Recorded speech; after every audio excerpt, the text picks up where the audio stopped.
하나님 말씀 보겠습니다. 하나님 말씀은 신약성경 로마서 1장 1절부터 7절까지입니다. 신약성경 로마서 1장 1절부터 7절까지입니다. 예수 그리스도의 종 바울은 사도로 부르심을 받아 하나님의 복음을 위하여 택정함을 입었으니 이 복음은 하나님이 선지자들을 통하여 그의 아들에 관하여 미리 약속하신 것이라. 그의 아들에 관하여 말하면 육신으로는 다윗의 혈통에서 나셨고 성결의 영으로는 죽은 자들 가운데서 부활하사 능력으로 하나님의 아들로 선포되셨으니 곧 우리 주 예수 그리스도시니라. 그로 말미암아 우리가 은혜와 사도의 직분을 받아 그의 이름을 위하여 모든 이방인 중에서 믿어 순종하게 하나니 너희도 그들 중에서 예수 그리스도의 것으로 부르심을 받은 자니라. 로마에서 하나님의 사랑하심을 받고 성도로 부르심을 받은 모든 자에게 하나님 우리 아버지와 주 예수 그리스도로부터 은혜와 평강이 있기를 원하노라. 아멘. 아마 그 강의안을 보시고 깜짝 놀라시지 않았나 싶어요. 지금 무려 32페이지인데 제가 이걸 다 할 건 아닙니다. 물론 집에 가서 참고해 보시라고 좀 자세히 담아놨으니까요. 너무 긴장하지 마시고 잘 따라와 주시면 되겠습니다. 우리 지난 시간에 로마서 서론을 다뤘어요. 서론의 중요성은 아무리 강조해도 지나치지 않습니다. 왜냐하면 1장부터 16장까지의 모든 본문의 내용이 우리가 지난주에 다룬 그 서론과 잘 연결해서 이해를 하셔야 되거든요. 그래서 로마서의 기록 목적과 실제 우리가 본문을 통해서 확인하는 그 내용이 별개라고 생각하시면 안 돼요. 그래서 우리가 한 절 한 절 읽어 나가고 여러분들이 또 묵상도 하시고 연구도 하실 때 우리가 서론에서 다룬 로마서를 기록하게 된 그 원인과 배경 그 안에서 여러분들이 이해하려고 노력을 해주시면 좋겠습니다. 자, 로마서는 진지하게 읽어보면 한 30분, 1시간 또 안 걸리는 아주 짧은 성경이죠. 그렇지만 우리가 문맥을 무시한 채 내가 그 마음에 드는 성구만을 좋아하거나 암송하려는 경향이 있기 때문에 그렇게 접근하시면 안 됩니다. 근데 원래 성경은 장, 챕터라고 하죠. 절, 벌스라고 합니다. 이게 없어요. 원래 성경에는. 그 이후에 그 비전문가가 그냥 붙여놓은 거거든요. 편의상. 지금의 성경의 장 구분은 13세기 초에 캔터베리의 그 대주교였던 스테판 랭턴이 파리 대학에서 강의하기 위해서 신구약에다 그냥 임의로 적용을 해놓은 겁니다. 그리고 신약 성경에 적용된 이 절 구분은 파리 출신의 인쇄공 로버트 스테파누스 에스티네에 의해서 1551년 그러니까 16세기에 라틴 헬라 대조 성경에 처음으로 적용된 거예요. 그래서 원래 성경에는 장절이 없으니까 그거를 너무 그렇게 신경 쓰지 않고 읽으셔야 됩니다.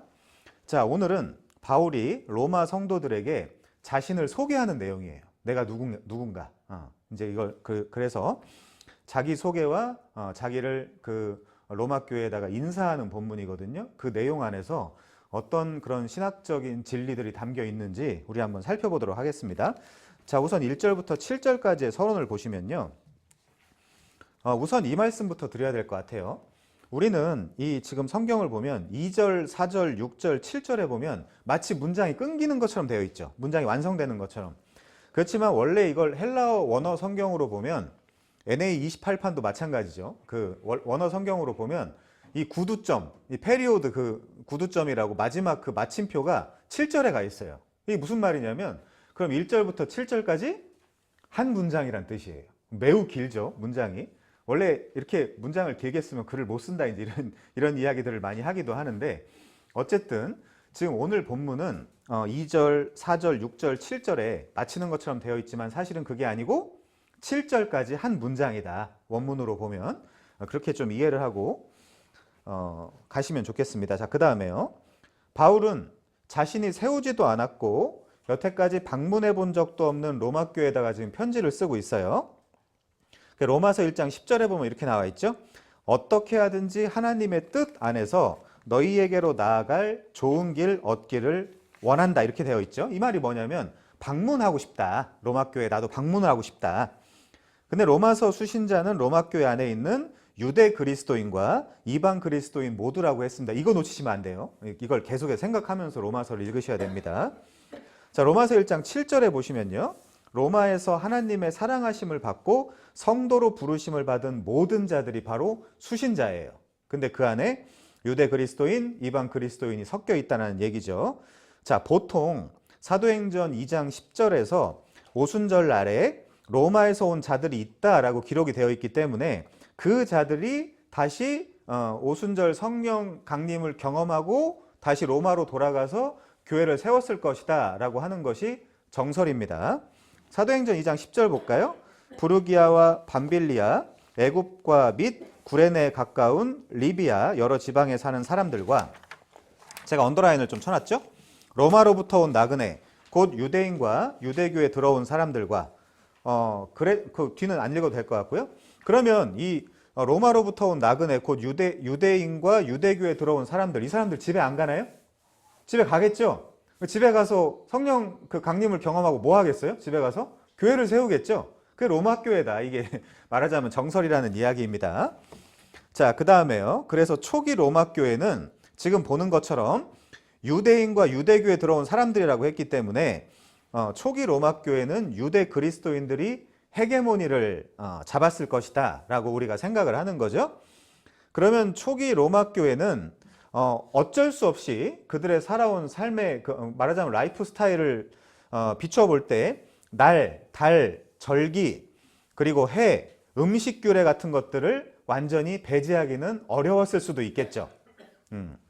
자, 그러면 초기 로마 프랭크 틸만은 이렇게 이야기합니다. 프랭크 틸만, 예수님의 죽음과 부활이 일어난 지 얼마 되지 않아서 오순절 순례를 위해 예루살렘에 있던 로마에서 온 방문자들, 유대인과 개종자들 중 일부가 로마의 복음을 가지고 돌아갔을 수도 있다. 로마서 16장 7절에서 바울은 안드로니고와 유니아에게 문안하며 그들을 유명한 사도들의 동료 유대인 그리스도인이자 자신보다 먼저 그리스도의 추종자가 된 자들로 묘사하고 있다. 이제 이런 것들이 다 우리가 입체적이고 종합적으로 읽어낼 수 있는 클루가 되겠죠. 자, 그런데 로마서의 주된 수신자는 어쩔 수 없이 로마 교회 안에 있는 믿는 이방인들로 보입니다. 지금 현재 상황은 그렇다는 거예요. 그게 강한 자 그룹에 속해 있는 사람들이겠죠. 그래서 로마서 1장 5절부터 6절에 보시면요. 우리가 은혜와 사도의 직분을 받아 그의 이름을 위하여 모든 이방인 중에서 믿어 순종하게 하나니 너희도 그들 중에서, 그럼 여기 너희가 누구겠어요? 로마 교회 안에 있는 이방인 그리스도인이겠죠. 너희도 그들 중에서 예수 그리스도의 것으로 부르심을 받은 자니라. 자, 로마서 1장 13절입니다. 형제들아, 내가 여러 번 너희에게 가고자 한 것을 너희가 모르기를 원하지 아니하노니 이는 너희 중에서도 다른 이방인 중에서와 같이 열매를 맺게 하려 함이로되 지금까지는 길이 막혔도다. 그러니까 계속해서 뭔가 그 로마 교회 안에 있는 이방인들을 상대로 글을 쓰고 있는 것처럼 느껴지죠. 자, 그렇지만 로마서 7장 1절은 이렇게도 말합니다. 형제들아, 내가 법 아는 자들에게 말하노니. 여기 법은 노모스 율법이거든요. 율법 아는 자들에게 말한다. 이렇게 이야기하고 있어요. 그러면서 너희는 그 법이 사람이 살 동안만 그를 주관하는 줄 알지 못하느냐. 자, 그렇기 때문에 이 법 아는 자들이라는 표현은 주로 유대인들을 나타내는 표현입니다. 성경 안에서. 그렇다면 당연히 로마 교회 안에 유대인들도 수신자가 될 수 있다는 이야기겠죠. 다만 주로 이방 그리스도인이다, 이 이야기예요. 이방인들이 법을 알려고 노력하다가 혼나는 장면이 갈라디아서 3장 1절부터 5절에 나와 있죠. 어리석도다. 갈라디아 사람들아, 예수 그리스도께서 십자가에 못 박히신 것이 너희 눈앞에 밝히 보이거늘 누가 너희를 꾀더냐. 내가 너희에게 다만 이것을 알려하노니 너희가 성령을 받은 것이 에르곤 노무 율법의 행위로냐 혹은 아코에스 피스테오스 듣고 믿음으로냐. 너희가 이같이 어리석으냐. 성령으로 시작하였다가 이제는 육체로 마치겠느냐. 너희가 이같이 많은 괴로움을 헛되이 받았느냐. 과연 헛되냐. 너희에게 성령을 주시고 너희 가운데서 능력을 행하시는 이의 일이 율법의 행위 에르곤 노무에서냐 아니면 혹은 듣고 아코에스 피스테오스 듣고 믿음으로냐. 이렇게 물어보고 있죠 지금. 자, 주된 수신자는 로마 교회 안에 이방 그리스도인입니다. 그런 면에서 그런데 한편에서는 로마 교회 안에 유대 그리스도인들도 포함되고 있다는 걸 여러분들이 잘 이해하셔야 로마서의 어떤 그런 인칭 대명사라든가 이런 것들도 여러분들이 잘 해석할 수 있어요. 자, 반복하면요. 글라우디오의 칙령 때문에 지난주에 찾아봤죠, 우리가? 사도행전 18장 1, 2절에서 글라우디오가 모든 유대인을 명하여 로마에서 떠나라고 한 거로. 그러면 당연히 로마 교회 안에 있는 유대인들도 떠날 수밖에 없을 거 아닙니까, 논리적으로? 그래서 로마에 있던 대다수의 유대인들이 로마에서 쫓겨났다가 글라우디오 때 쫓겨났다가 네로 황제 때가 돼서야 복귀를 했습니다. 그래서 이제 이 사람들이 복귀하고 보니까 교회 안에 누구만 남은 거예요? 이방인 그리스도인들만 남은 거죠. 그러니까 멀리 갔다가 돌아오니까 뭔가 어색해진 거예요, 교회 안에서. 이거 내가 이런 얘기하는 것도 좀 조심스럽고 이런 행동하는 것도 좀 조심스럽고 이제 이런 거죠. 자, 그래서 이때 브리스길라와 아굴라도 쫓겨났다가 다시 돌아온 흔적들이 사도행전 18장하고 로마서 16장 3절 같은 데를 여러분들이 같이 비교해 보면 알 수 있습니다. 자, 로마서가 다른 서신에 비해서 유독 인사가 긴 이유는 뭘까요? 이겁니다. 자신이 개척하지도 않았고 자신의 동료가 세우지도 않았으며 아직 한 번도 방문한 적이 없어서 복음을 전하는 자신의 사도권을 공고히 했어야만 했고요. 복음으로 로마 교회가 한 마음과 한 입이 되게 한 후에 나를 스페인으로 서바나로 좀 선교를 보내달라는 부탁을 하기 위해서였죠. 자, 토마스 슈라이너 이렇게 이야기합니다. 로마서 서론단락은 바울 혹은 바울의 동역자 중 한 사람에 의해 설립되지 않은 교회에 쓰인 유일한 서론이기 때문에 이 단락은 매우 흥미롭다. 우리는 여기에다가 바울이 자신의 스페인 선교를 위한 교도부로서 로마 교회를 활용하려는 그의 열망을 덧붙인다면 서두의 중요성은 훨씬 더 중요해진다. 로마서 처음부터 바울은 자신의 복음이 정통적인 것이며 이를 옹호할 가치가 있다라는 것을 로마인들에게 설득시키고자 한다. 바울의 목표는 로마 교회를 하나 되게 하여 바울의 복음 주의로 로마인들을 다시 불러 모아 로마 교회가 자신을 도와 스페인에 복음을 전하도록 하려는 것이다. 이제 이겁니다. 이런 목적이 있다 보니까 사실은 이 서론을 쓰는 거, 인사 쓰는 것부터 굉장히 조심스럽겠죠. 그러니까 단순하게 그냥 하나님이 그냥 딕테이션 받아 쓰라고 해서 쓴 거 아닙니까? 이렇게 생각하지 마시고 우리는 유기적 영감에 의해서 이 사도 바울의 어떤 그런 성품이나 그동안 살아온 삶 아니면 문체 이런 것들을 다 이 연결해서 기록됐다라고 우리 믿고 있거든요. 자, 그러다 보니까 이 본론에서 서론의 서두가 굉장히 길어지고 본론에서 복음의 변증이 타이트해진 겁니다. 자, 자세히 로마서를 살펴보면 로마 교회를 바울이 어르고 달래고 혼내고 바로잡고 하는 등 바울의 캐릭터가 사실은 선명히 드러나요. 그런 걸 찾아보는 것도 꽤 재밌습니다. 바울이 이제 이 사람들 약간 눈치 보고 있구나 이제 이런 부분도 보여요, 실제. 그래서 어르기도 하고 달래기도 하고 사실 그게 목회죠. 우리 교회는 뭐 그런 거 잘 하진 않지만 이제 그런 게 목회라고 할 수 있겠죠. 자, 토마스 슈라이너가 또 이렇게 이야기합니다. 바울은 복음의 진리를 그들에게 확신시킴으로써 로마 교회를 스페인 선교를 위한 전초 기지로 활용할 수 있다. 바울이 복음의 진리를 그들에게 입증할 수 있을 때만 로마 교회로부터 후원을 받을 수 있다. 로마에 있는 유대인 신자들과 이방인 신자들 모두를 바울의 복음으로 다시 불러 모으고자 하는 시도는 이렇게 무거운 신학적 인사로 시작한다. 요겁니다. 자, 이제 퀸메리라는 사람은요. 로마서는 이중적인 성격을 드러낸다. 그것은 본질적으로 바울의 복음과 유대교 사이의 논쟁이며 그러므로 결론적으로 말해서 분명 기독교인들이 보라고 쓴 편지인 듯 싶다. 그렇지만 이 편지에는 특별히 이방인 기독교 공동체에 보내는 편지임을 특별히 가리키는 진술들이 있다. 이제 이렇게 여러분들이 좀 이해하시면 되겠습니다. 자, 그 다음에 제가 프레드릭 브루너의 그 1절부터 7절까지 요약을 써놨는데 그건 나중에 한번 참고해 보시면 되겠습니다. 자, 지금부터 본문에 한번 들어가 보죠. 본문 1절부터 한번 보겠습니다. 1절 예수 그리스도의 종 바울은 사도로 부르심을 받아 하나님의 복음을 위하여 택정함을 입었으니 이렇게 되어 있습니다. 자, 고대 그리스 서신의 특징은 전형적으로 발신자의 이름으로 시작해요. 사도 바울의 서신을 보면 다 제일 첫 단어가 뭘까요? 파울로스예요. 파울로스부터 시작해요. 파울로스, 둘로스, 이에수스, 크리스투 뭐 이런 식으로 시작을 합니다. 바울의 모든 서신이 처음에 바울의 이름부터 시작하고 있다. 자, 토마스 슈라이너요. 헬레니즘 시기에 전형적인 편지의 서두는 편지를 보내는 사람의 이름, 그리고 수신자들, 인사로 구성되어 있다. 세 가지 요소 모두가 이 바울 서신, 이 로마서에 나타나고 있다. 수신자들은 로마에 있는 성도들이고 바울이 그들에게 인사를 하고 있다 이거죠. 자, 헬라어 로마서의 첫 단어는 파울로스고요. 이거는 자금도 되고 저금도 됩니다. 이 단어는. 자, 그렇고요. 원래 그의 유대 배경의 이름, 그러니까 세머 히브리어로는요 사울이라 그랬죠. 사울은 이스라엘 초대 왕이었을 뿐 아니라 기름 부음 받은 다윗을 박해한 사람이기도 하죠. 당연히 이 바울이 구약에 기록된 이 사실을 모를 리가 없습니다. 분명 사울과 자신의 과거 중 일부를 동일시했을 것인데 둘 다 똑같이 기름 부음 받은 자를 대적한 거죠. 사실은 그런 면이 있습니다.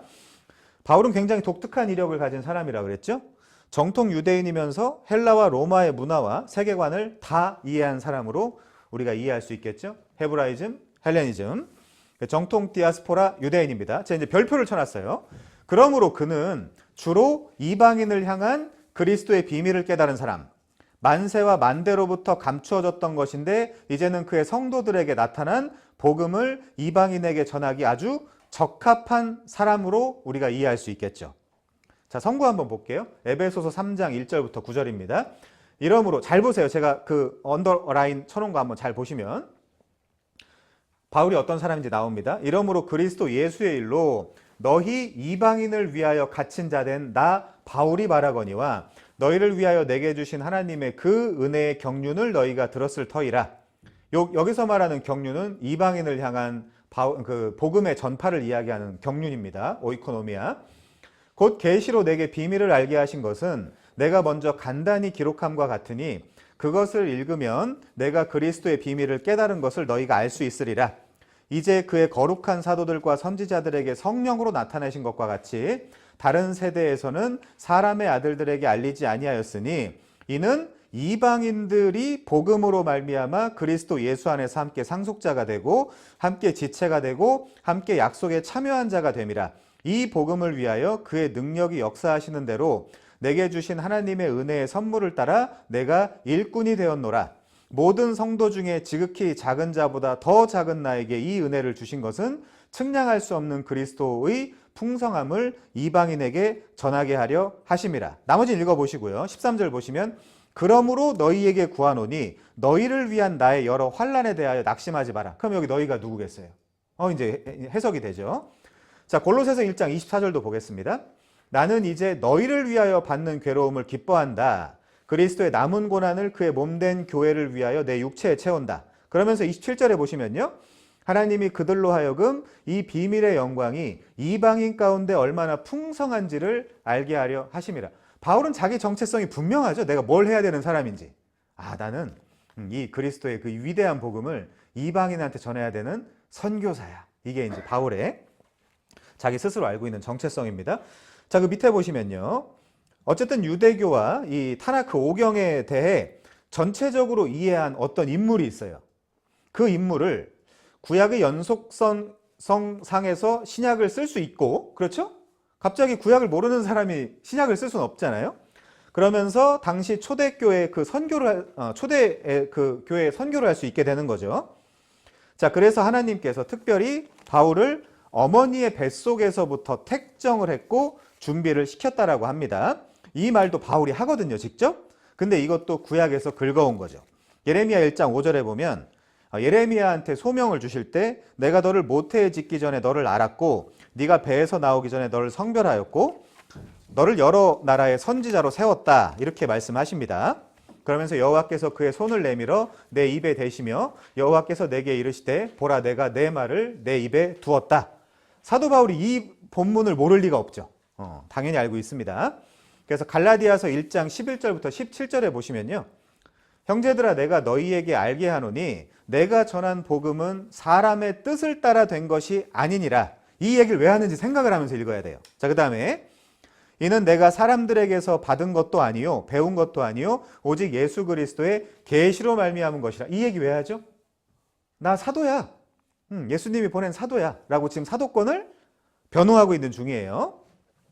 내가 이전에 유대교에 있을 때 행한 일을 너희가 들었거니와 하나님의 교회를 심히 박해하여 멸하고 내가 내 동족 중 여러 연갑자보다 유대교를 지나치게 믿어 내 조상의 전통에 대하여 더욱 열심히 있었으나 그러나 내 어머니의 태로부터 나를 택정하시고 그의 은혜로 나를 부르시니가 그의 아들을 이방에 전하기 위하여 그를 내 속에 나타나시기를 기뻐하셨을 때에 내가 곧 혈육과 의논하지 아니하고 또 나보다 먼저 사도된 자들, 뭐라고 하죠? 다른 데서는 유력한 자들, 걔네들한테 인정받을 필요 없다. 나는 예수님이 인정을 하셨는데 예수님의 인정이면 됐지라고 지금 계속해서 자신의 사도권을 돌아다니면서 계속 변호를 해야 돼요. 왜냐하면 대적자가 너무 많았어요. 사도 바울 같은 경우는 뭔가 이상한데?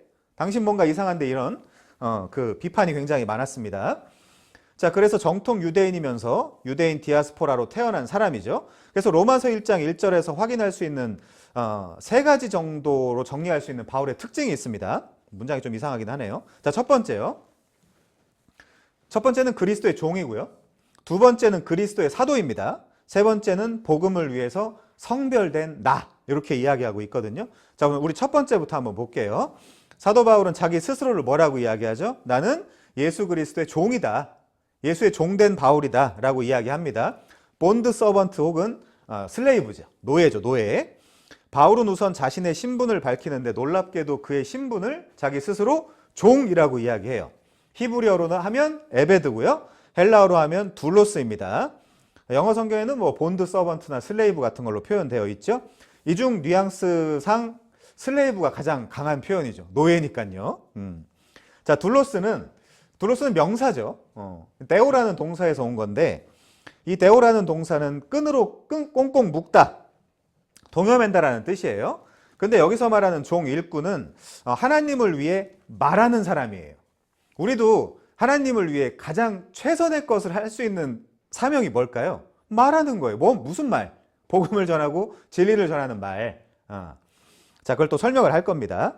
그걸 이제 히브리어에서 아마르라고 하거든요. 동사로 말하다. 자, 고린도전서 4장 1절에 보면요. 사람이 마땅히 우리를 그리스도의 일꾼이요. 이거 휘페레테스인데 이 휘페레테스라는 단어를 신약 성경에서는 종이라고도 번역을 해놓고 일꾼이라고도 번역을 해놨어요. 뒤에 보면 나올 겁니다. 자, 사람이 마땅히 우리를 그리스도의 일꾼이요. 하나님의 비밀을 맡은 자로 여길지어다. 그럼 일꾼이 뭐 하는 거예요? 하나님의 비밀을 맡았구나. 그의 복음의 비밀을 저한테 좀 알려주셔서 내가 담대히 복음을 전할 수 있게 해주십시오. 이게 사도 바울의 기도였죠. 그리고 맡은 자에게 구할 것은 충성이니라. 자, 이 휘페레테스는요, 또 전문 용어인데 이 범선이라고 있죠. 갤리선. 그 고대 그리스나 로마 시대에 노예들이 졌던 배의 가장 아래쪽에 묶여 있어요. 그들 보면, 잘 보면, 영화 같은 거 보면 그런 그 노를 잡던 노잡이들을 휘페레테스라고 해요. 일꾼이라고. 자, 그래서 우리가 배너 같은 영화 보신 적 있어요? 벤이 아들이란 뜻이거든요. 허는 훌이에요. 훌. 그럼 훌의 아들이란 뜻입니다. 배너는. 이제 풀어보자면 그렇다는 거예요. 그래서 이 배너 같은 영화를 보면 당시 상황을 묘사하고 있는데 배 밑바닥에서 노를 젓고 있던 노예들을 여러분들이 잘 보면 그 노에 묶여 있는 걸 이제 우리가 확인할 수 있어요. 이제 이게 말하자면 그 데오에서 나온 둘로스죠. 그래서 가장 위험하고 가장 힘들고 어려운 일을 하는 사람입니다. 자기 생명을 배와 노에 묶어둔 자들이 휘페레테스예요. 그러니까 이제 사실 지금 사도 바울은 뭐라고 이야기하냐면 이 배가 지금 말하자면 누구냐면 예수님인 거죠. 난 예수님의 운명 공동체로 난 묶여 있다. 그렇지만 나는 슬레이브다. 내 스스로 난 나의 정체성을 그렇게 가지고 가겠다라고 이야기하는 겁니다. 당시 가장 낮고 천한 자들로 여겨졌죠.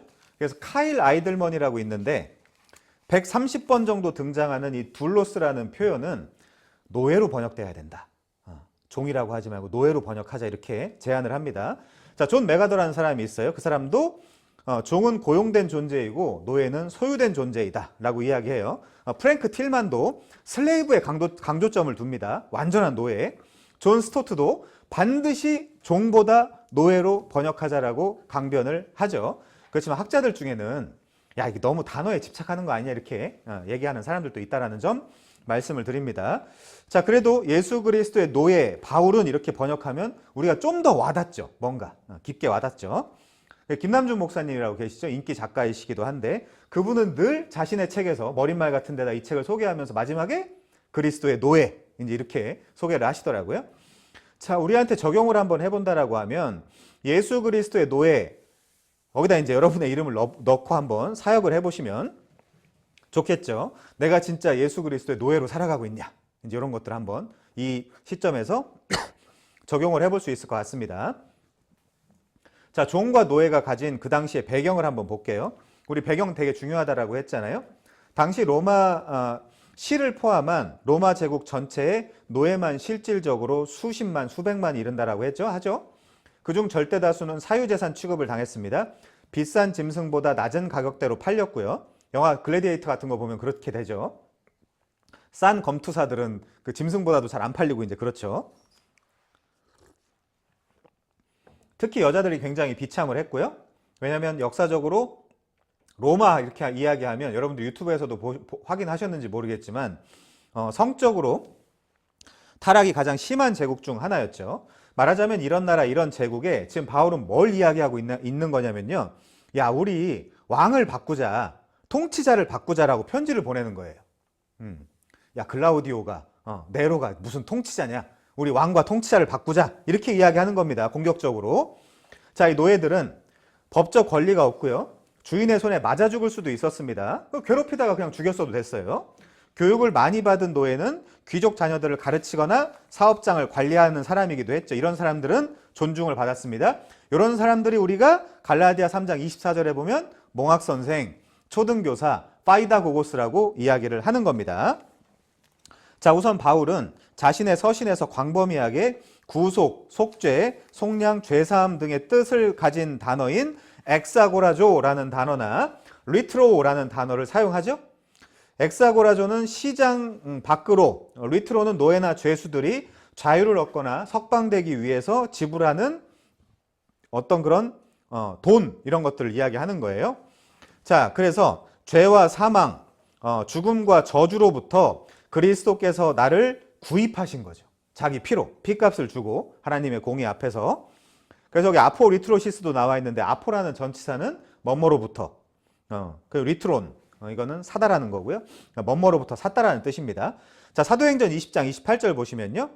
여러분은 자기를 위하여 또는 온 양떼를 위하여 삼가라. 성령이 그들 가운데 여러분을 감독자로 삼고 하나님이 자기 피로 사신 페리포이에오마이, 요거는 사다, 보전하다, 얻다, 소유하다 등의 동사입니다. 뜻을 가진 동사입니다. 그렇게 사신 교회를 보살피게 하셨다. 이렇게 이야기하고 있어요. 자, 어쨌든 이 두 단어의 뜻은 속전이나 석방금을 지불하고 자유를 주는 단어죠. 정확하게 호세아가 고멜을 구매할 때 이 자유를 주었습니다. 자, 이 호세아 3장 1절부터 3절 한번 읽어보시고요. 자, 그래서 그분은 나의 주님이시고 나는 그의 종이다 라는 구도가 만들어지는 거예요. 왜냐하면 그분이 나를 샀으니까. 샀으면 종이죠. 내가 원래 죄와 사망의 노예로 그 아고라에 팔려 있었는데 그분이 나를 핏값 주고 사셨으면 나는 그분에게 종속되고 소속된 어떤 그런 종이라고 이야기할 수 있겠죠. 그런 이야기입니다.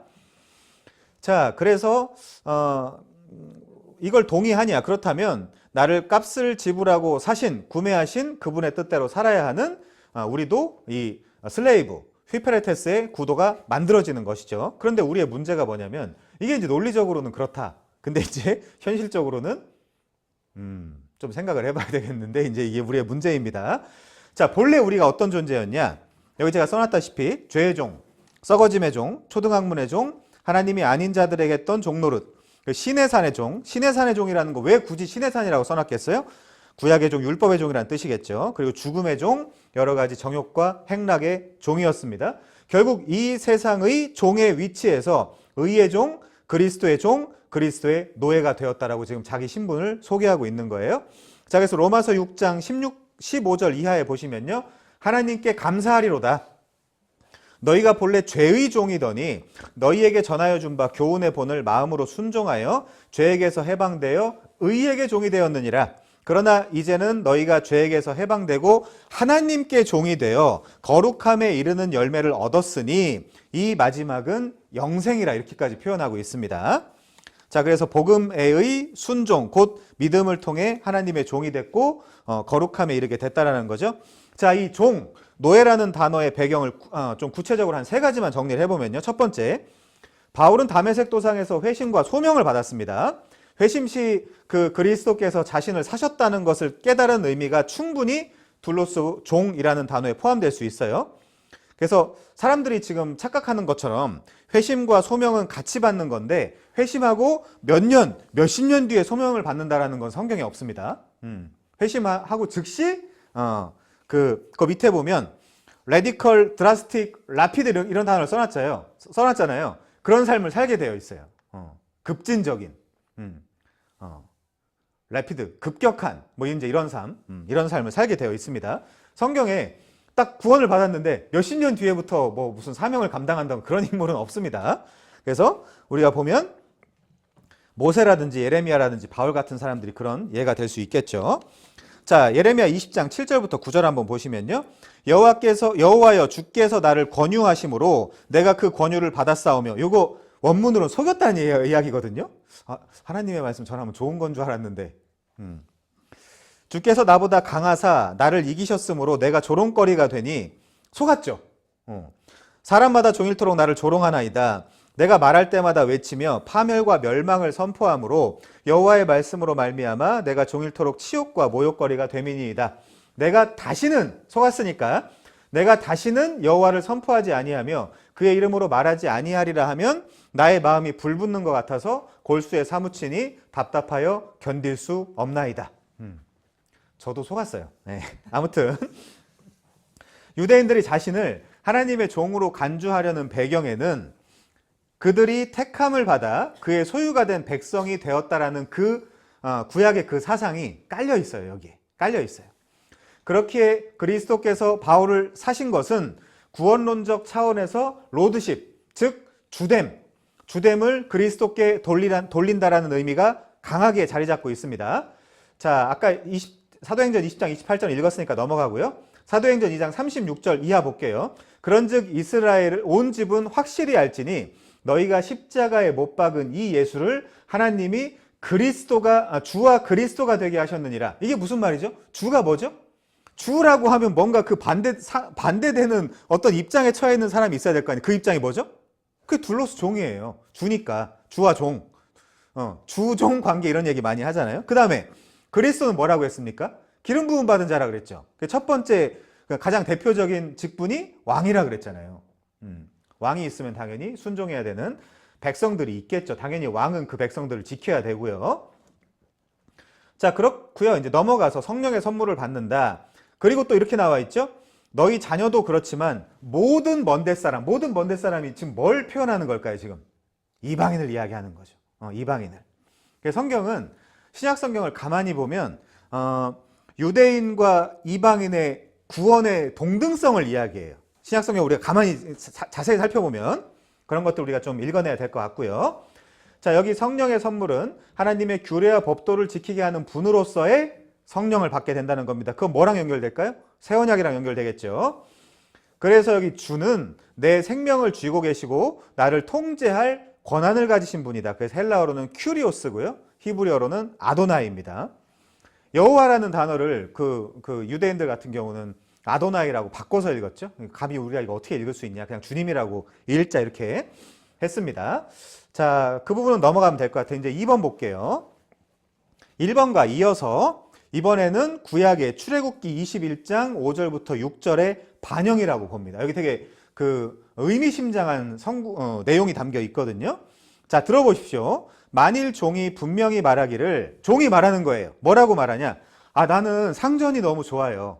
그리고 내 처자가 너무 좋아요. 그래서 나가서 자유인이 될 마음이 없어요. 라고 한다라고 하면 상전이 그를 데리고 재판장에게 갈 것이요. 또 그를 문이나 문설주 앞으로 데리고 가서 그것에다가 송곳으로 그의 귀를 뚫을 것이라. 그는 종신토록 그 상전을 섬기리라. 아니, 그러면 바울이 과연 이 율법을 기억하지 못하고 자신을 종이라고 했겠는가? 종이라고 이야기할 때 이 율법이 생각이 안 났을까요? 사도 바울 같은 사람이? 당연히 생각이 났겠죠. 그래서 요 부분도 반영됩니다.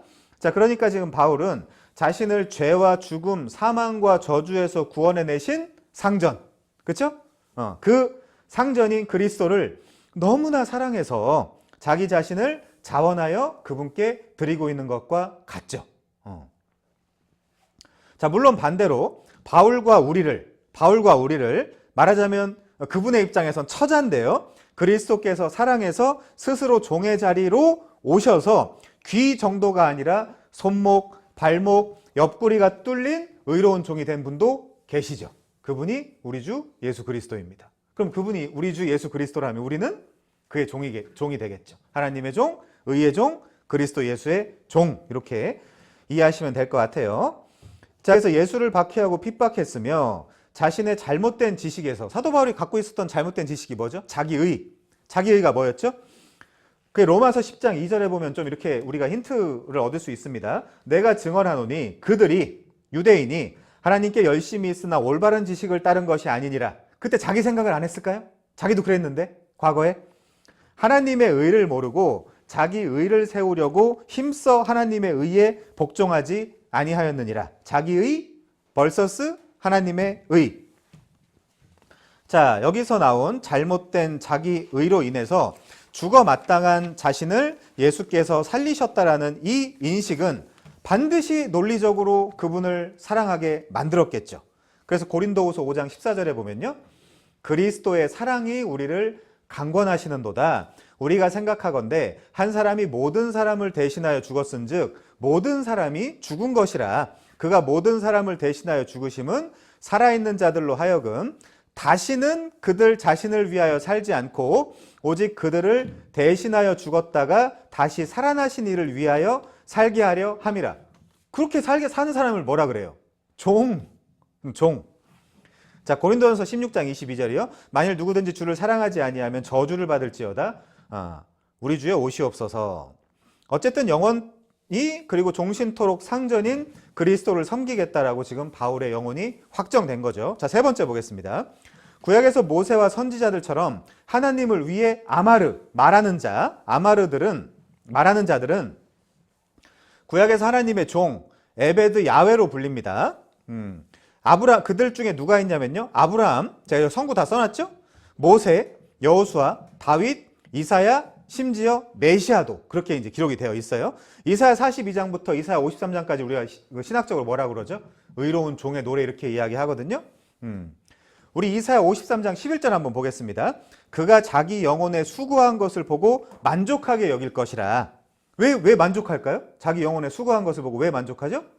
다른 사람들을 구원할 수 있게 되었으니까. 그리고 그 다음에 중요한 단어가 나오죠. 나의 의로운 종이 자기 지식으로 많은 사람을 의롭게 하며 또 그들의 죄악을 친히 담당하리로다. 의로운 종, 나의 의로운 종, 예수 그리스도를 이야기하는 거죠. 자, 그래서 예수의 종, 예수 그리스도의 노예 바울은 사도로 부르심을 받아 하나님의 복음을 위하여 택정함을 입었다라고 하니까 결국 복음을 전하기 위한 유앙겔리조 하기 위한 종이죠. 자, 우리 마태복음 24장 25절 보시면요, 충성되고 지혜 있는 종이 되어 주인에게 그 집 사람들을 맡아서 때를 따라 양식을 나눠줄 자가 누구냐? 이거 지금 우리 밥 나눠준다는 이야기인가요? 아니죠. 지금 여기 양식이 뭐예요? 트로페, 양식, 말씀이죠. 말씀, 복음, 말씀. 이걸 나눠줄 자가 누구냐? 그중 한 사람이 바울이고 맡은 자에게 구할 것은 충성이며 지혜죠. 사람이 마땅히 우리를 그리스도의 일꾼이요 하나님의 비밀 맡은 자로 여길지어다. 그리고 맡은 자에게 구할 것은 피스티스, 충성이니라. 이렇게 되어 있습니다. 아무튼 본문의 둘로스 종이라는 이 수어는 바울이 예수 그리스도의 종, 그리스도의 노예로서 그를 섬기고 그의 주권에 절대 복종하고 있고 앞으로도 하겠다라는 그 의지를 담았을 뿐만이 아니라 유앙겔리조, 그의 말씀을 생명을 걸고 전하겠다라는 함의가 담겨 있습니다. 사도행전 20장 22절이요. 보라, 이제 나는 성령에 매여 예루살렘에 가는데 거기서 무슨 일을 당할는지 알지 못하노라. 그게 누구의 위험인가요?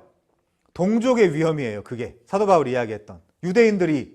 왜 유대인들이 사도 바울을 싫어할까요? 율법을 무시한다고, 할례를 무시한다고, 성전을 무시한다고. 자, 오직 성령이 각성해서 내게 증언하여 바울아, 너한테 지금 결박과 환란이 널 기다리고 있어. 근데도 성령에 매여가지고 예루살렘에 가야 되는 거예요.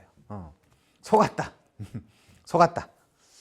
자, 결박과 환란이 나를 기다린다라고 하시나 내가 달려갈 길과 주 예수께 받은 사명 곧 하나님의 은혜의 복음을 증언하는 일, 그걸 유앙겔리조라고 하거든요. 복음 전한다를 동사로 하면 유앙겔리조예요. 그게 그걸 명사로 하면 유앙겔리온이겠죠. 그 은혜의 복음을 증언하는 일을 마치려 하면은 나의 생명조차 조금도 귀한 것으로 여기지 아니하노라. 완벽한 슬레이브죠. 완벽한.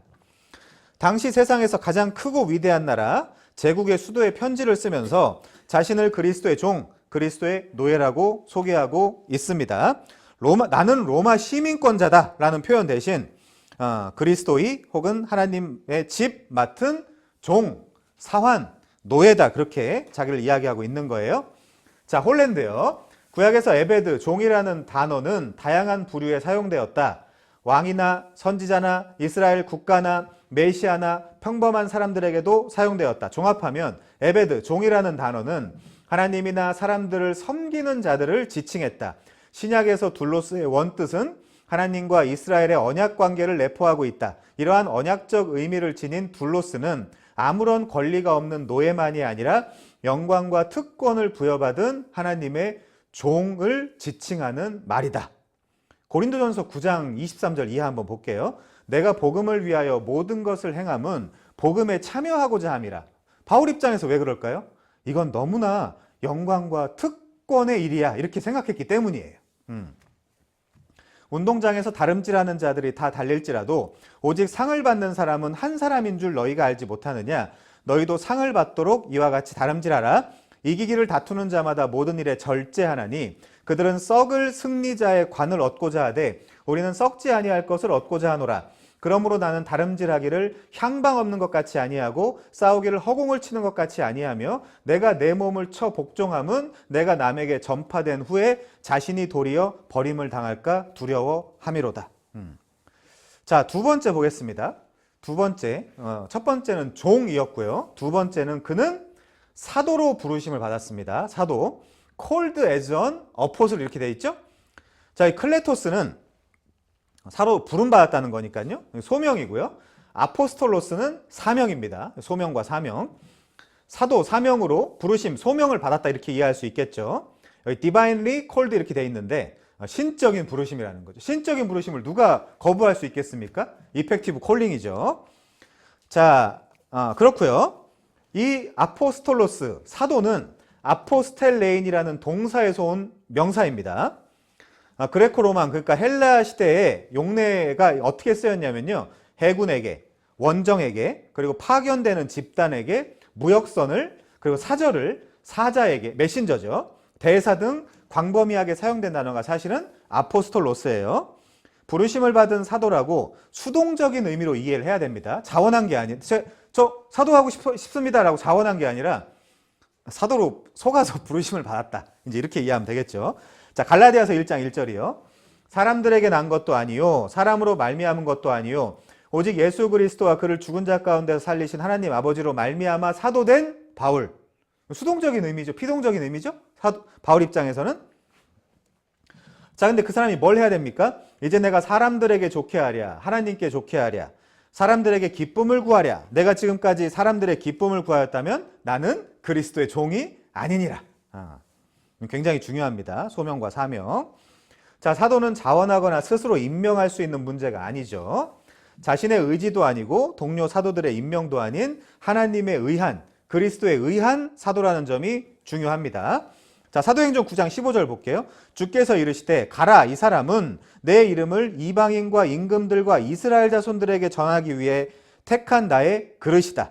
그가 내 이름을 위하여 얼마나 고난을 받아야 할 것을 내가 그에게 보일 것이다. 그러니까 이제 쉽지 않은 문제예요. 아까 예루살렘도 성령이 가라고 하는데 거기 가면 결박과 환란이 기다리고 있다라고 하는데도 가라고 하는 거예요, 지금. 이걸 갈 수도 없고 안 갈 수도 없고. 근데 사도 바울은 복음 전하기 위해서 나의 생명조차 아까워하지 않는다. 사도행전 22장 14절이요. 그가 또 이르되 우리 조상들의 하나님이 너를 택하여 너로 하여금 자기 뜻을 알게 하시며 그 의인을 보게 하시고 그 입에서 나오는 음성을 듣게 하셨으니 네가 그를 위하여 모든 사람 앞에서 네가 보고 들은 것의 마르튀스, 증인이 되리라. 이 증인이라는 개념도 굉장히 중요합니다. 자, 사도행전 26장 16절이요. 일어나 너의 발로 서라. 내가 내게 나타난 것은 곧 네가 나를 본 일과 장차 내가 내게 나타난 일에 너로 종과 증인. 여긴 또 종을 휘페레테스로 번역을 했어. 약간 일꾼. 여기는 종 이렇게 번역을 했습니다. 휘페레테스와 마르튀스로, 그러니까 증인으로 삼으려 함이니. 종 삼아서 뭐 하겠다는 거예요? 말씀 전하라고 한다니까요. 아마르, 유앙겔리조, 케릭손 토스. 자, 17절이요. 또 중요한 단어 나오죠.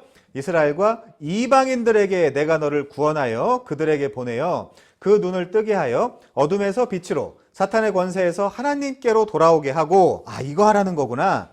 죄사함과 나를 믿어 거룩하게 된 무리 가운데서 기업을 얻게 하리라 하더이다. 그래서 바울은 스스로를 이렇게 인식하고 있습니다. 고린도전서 9장 16절에서 내가 복음을 전할지라도 자랑할 것이 없음은 내가 부득불 할 일임이라. 만일 복음을 전하지 아니하면 내가 화가 있을 것이로다. 복음 전하는 동사가 유앙겔리죠. 복음이 유앙겔리온 이렇게 이해하시면 돼요. 자, 아무튼요. 그 다음에 그런데 이 고린도전서 4장 9절 한번 볼게요. 내가 생각하건대 하나님이 사도인 우리를 죽이기로 작정한 자같이 끄트머리에 두셨음에 우리는 세계 곧 천사와 사람에게 구경거리가 되었도다. 요 끄트머리가 에스카토스거든요. 우리 종말론을 에스카톨로지라고 하죠.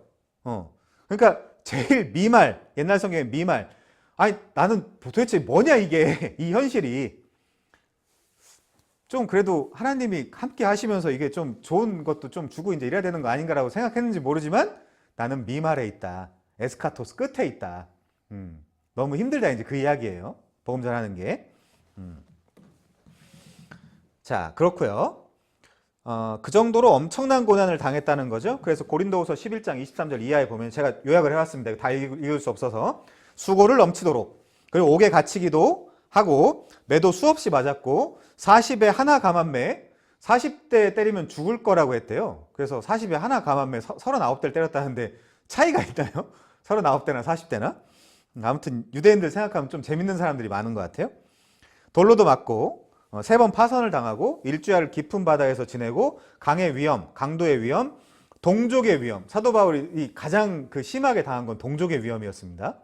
이방인의 위험, 시내의 위험, 광야의 위험, 수고하고 애쓰고 잠도 못 자고 줄이고 목마르고 굶고 춥고 헐벗었다. 이게 사도 바울이 나 에스카토스네, 나 미말이네. 아니 하나님의 복음을 전하는데 현실이 왜 이런 거냐? 이제 이렇게 사도 바울이 스스로를 난 미말 에스카토스다 라고 이야기한 겁니다. 자, 그 다음에요. 제가 이게 그냥 일반인이면 좀 비교를 해보겠는데 이게 사도 바울이라 감히 제가 비교를 못하겠어요. 자, 본문 문맥에서의 사도는 12제자 중 유다를 뺀 11제자와 훗날 가입한 마띠아를 포함한 12명의 이방인의 사도라는 약간은 구별된 임무를 맡은 이 바울을 포함한 한 13명 정도 한정된 특별 사도라는 것을 상기해주고 있죠. 자, 유다는 이거 나중에 읽어보세요. 이제 유다의 현실입니다. 유다가 이제 겪었던 현실. 그래서 유다 대신 제비를 뽑아서 마띠아를 12사도 중에 한 명으로 집어넣죠. 일부러 지금 이 12라는 숫자를 한 번은 맞춰야 되는 거예요. 왜냐하면 요한계시록에 가면 12사도와 12지파의 그 대표들이 24장로가 하나님을 찬양하는 모습이 보이잖아요. 그래서 한 번은 이 유다가 이제 빠져나갔으니까 한 번은 맞춰야 된다. 그 다음부터는 안 맞추죠. 자, 그렇습니다. 사도의 특징은 뭐냐? 성경에서 예수님이 직접 불러요. 직접 부르고 직접 보냅니다. 그리고 부활한 예수님을 만납니다. 그리고 이적과 기사를 사용하죠. 마태복음 10장 1절 이하여 예수께서 그의 12제자를 부르사 더러운 귀신을 쫓아내며 모든 병과 모든 약한 것을 고치는 권능을 주시니라. 요 권능을 받아야 돼. 그러니까 신사도들이 권능 받았다라고 쇼하는 거예요. 아무 권능도 없는데 사실은. 자, 12사도의 이름은 이러하니 베드로라 하는 시몬을 비롯하여, 넘어갈게요. 그 다음에 5절 보시면 예수께서 이 12를 내보내시며, 이 12이 사도예요. 이 12를 내보내시며 보내셨다. 이르시되 이방인의 길로도 가지 말고 사마리아인의 고을로 들어가지 말고 이제 이런 표현이 나옵니다. 자, 그 다음에 아직까진 그렇다는 거죠. 고린도후서 12장 12절에 보면요. 사도의 표가 된 것은 내가 너희 가운데서 모든 참음과 표적과 기사와 능력을 행한 것이라. 제가 늘 이야기하죠. 신사도가 누가 있다라고 하면 여기 와서 해보라고. 왜냐면 여기 나와 있잖아요. 모든 참음과 표적과 기사와 능력을 행한 것이라. 근데 이 사람들은 자꾸 군중에 숨거나 몰래 하죠. 방구석 같은 데 들어가서. 여기서 하면 됩니다. 여기서 하면. 자, 그 다음에요. 여기 이제 신사도를 제가 요약해 놓은 건데 여러분들 한번 읽어보시면 되고요. 자, 바울은 다메섹 도상에서 회심을 경험했고 소명을 받았는데 바울의 소명 받음을 사도로 부르심 받은 것으로 이해할 수도 있겠다. 그래서 다시 고린도전서 9장 12절이요. 내가 복음을 전할지라도 자랑할 것이 없음은 내가 부득불 할 일임이라. 만일 복음을 전하지 아니하면 내게 화가 있을 것이다. 이렇게 이야기하죠. 자, 그래서 사도는 드라이하게 보내심을 받은 자라는 뜻입니다. 그러니까 예수님도 사도죠. 예수님도 하나님의 보내심을 받았잖아요. 그리고 우리도 다 사도가 될 수 있는 겁니다. 우리도 세상을 향해서 복음 전하라고 보내심을 받은 자잖아요. 그러니까 사도의 협의와 광의를 잘 이해해야 됩니다. 서비로 이해한다라고 하면 신사도 이런 것도 가능하겠죠. 그렇지만 광의로서 우리는 선지자도 되고 사도도 되고 왕도 되고 제사장도 되는 거예요. 그래서 우리 왕 같은 제사장이라고 하기도 하죠. 성경에서. 왜냐하면 우리도 세상을 향해서 복음을 전하라고 보내심을 받았으니까요. 자, 넘어가서요. 그래서 말씀을 맡거나 전하는 자들의 최우선 과제로 점검해야 되는 것은 내가 회심과 소명을 분명히 받았는지를 점검을 해봐야 됩니다. 예레미야 23장 21절에 보면요. 이 선지자들은 내가 보내지 아니하였어도 다름질하며 열심히 하죠. 이들은 열심히 합니다. 내가 그들에게 이르지 아니하였어도 예언하였은즉. 이런 이단이 교계에 수두룩한 거예요. 사실은. 자, 그 다음에요. 건물 성전이 아닌 우리인 교회를 표현하기에 거룩함의 뜻을 가진 요 하기오스. 사실은 사람을 이야기하면 하기오이라고 해야 되겠죠. 이게 복수 형태입니다. 이것이 가장 위대한 단어가 되겠죠. 자, 넘어가서요. 아무튼 좀 밑에 내려와서 사도행전 9장 15절 보시면요. 이 사람은 내 이름을 이방인과 임금들과 이스라엘 자손들에게 전하기 위하여 택한 나의 그릇이다. 그럼 내 이름이 뭐죠? 예수죠. 예수. 그 예수는 우리 오늘 본문에 보면 1절에 하나님의 복음입니다. 그리고 하나님의 복음은 2절에 보면 성경에 미리 약속하신 것이고요. 성경에 미리 약속하신 것은 4절에 보면 우리 주 예수 그리스도예요. 그리고 16절에 보면 이 복음은 하나님의 능력이 되고요. 17절에 보면 복음에 하나님의 의가 나타나죠. 하나님의 책임, 하나님의 의무가 나타납니다. 복음에. 그리고 3장 21절에 보면 율법 외에 하나님의 한 의가 나타났죠. 그 다음에 그것이 율법과 선지자에게 증거를 받은 것인데 그게 뭐냐? 곧 예수 그리스도를 믿음으로 말미암아 모든 믿는 자에게 미치는 차별이 없는 하나님의 의, 이렇게 우리가 설명할 수 있습니다. 자, 넘어가서 쭉쭉쭉 내려와서 그래서 사도 바울은 사절단이었어요. 대사였고요. 사자였습니다. 자, 윌리엄 샌데이와 아서 헤드럼은 이렇게 이야기해요. 바울은 이 용어, 사도로 부름받았다라는 이 용어를 사용함으로써 자신을 지금 위대한 구약의 성자들과, 우리 성자라는 표현 안 씁니다. 개혁파는. 아무튼 이 사람이 이야기했으니까요. 자신을 위대한 구약의 성자들과 그리스도에 의해서 명시적으로 부름을 받은 12사도와 즉시 동일한 수준의 사도 바울을 갖다 놓고 있다. 왜 그렇죠? 나 되려고? 나 잘났다고? 아니요. 사도권을 변증하려고. 그 목적입니다.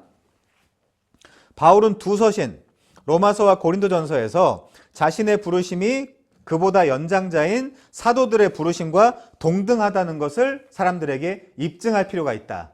다 의심하니까요. 저 사람이 왜 사도야? 좀 이상한 사람 아니야? 이렇게 사람들이 이야기하니까 그렇습니다. 자, 그런데 한편에서는 교회를 박해했던 바울은 자기 스스로 사도들 중에서 가장 작은 자로 여기죠. 그 이름 자체가 바울입니다. 고린도전서 15장 8절이요. 맨 나중에 만삭되지 못하여 난 자 같은 내게도 보이셨다. 자, 그 다음에 갈라디아서 1장 13절 이하요. 내가 이전에 유대교에 있을 때 행한 일을 너희가 들었거니와 하나님의 교회를 심히 박해하여 멸하고 내가 내 종족 중 여러 연갑자보다 유대교를 지나치게 믿어 내 조상의 전통에 대하여 더욱 열심히 있었다. 빌립보서 3장 6절이요. 열심으로는 교회를 박해했다. 에베소 3장 8절이요. 모든 성도 중에 지극히 작은 자보다 더 작은 나에게 이 은혜를 주신 것은 측량할 수 없는 그리스도의 풍성함을 이방인에게 전하게 하시려고. 디모데전서 1장 12절 이하여 나를 능하게 하신 그리스도 예수 우리 주께 내가 감사함은 나를 충성되게 여겨 내게 직분을 맡기셨는데 내가 전에는 비방자, 박행자, 폭행자였으나 도리어 긍휼을 입은 것은 내가 믿지 아니할 때 알지 못하고 행하였음이라. 이런 표현들 나옵니다. 자, 그때 그 제일 밑에도 보면요. 내가 죄인 중에 제일 앞에 있다. 이제 원문으로는 제일 앞에 있다. 괴수가 아니라요. 자, 세 번째 볼게요. 사도 바울은 자신을 어떻게 인식하고 있나? 하나님의 복음을 위해서 구별됐다는 겁니다. 셋어파트. 그러니까 뚝 떼놨다. 이 의미죠. 우선 본문에 나타난 하나님의 복음이 지시하고 있는 구약적 배경이 뭐냐? 이사야 9장 1절 이하입니다.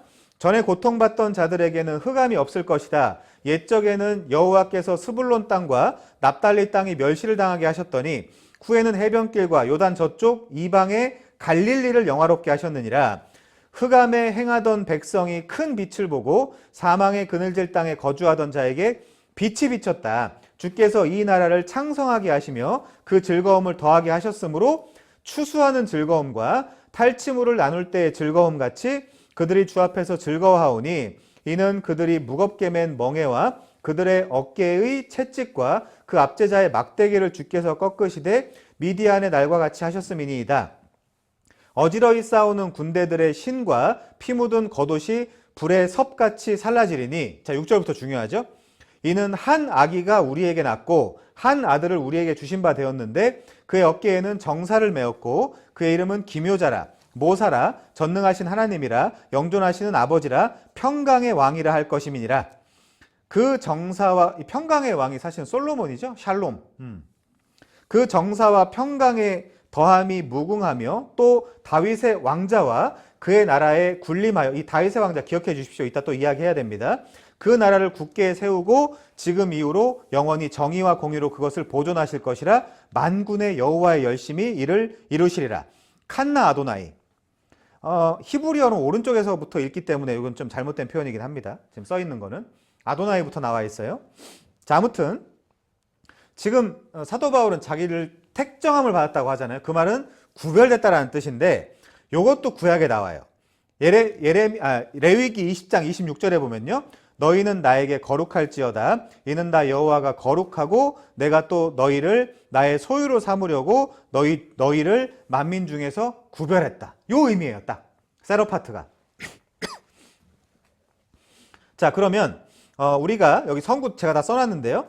이 구별은 구약에서 어떤 것으로 표현되고 있냐면 이스라엘의 구별, 장자의 구별, 첫 열매의 구별, 레위인의 제사장 지파로의 구별 등 이런 것들이 기록되어 있습니다.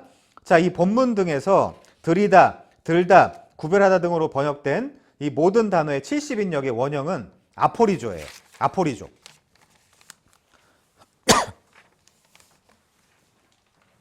이 아포리조라는 단어를 사도 바울이 지금 택정함을 입었으니에서 사용을 하는 거죠. 이 아포리조는 바리새인이라는 그 단어와 어근도 같습니다. 다 구별의 의미죠. 자, 그렇고요. 그래서 하나님의 복음이 지금 이 하나님의 복음 기쁜 소식이 지금 성취되고 있다라는 이 인식이 바탕에 깔려 있죠. 자, 언더라인만 보면요. 이사야 40장 9절이요. 아름다운 소식.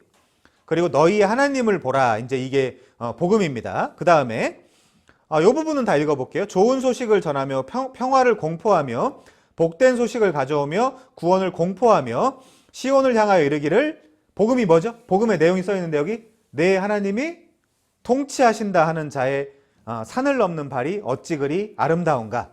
이거는 바벨론 포로로 잡혀간 이들을 구원하시고 하나님이 통치하시겠다라는 이야기입니다.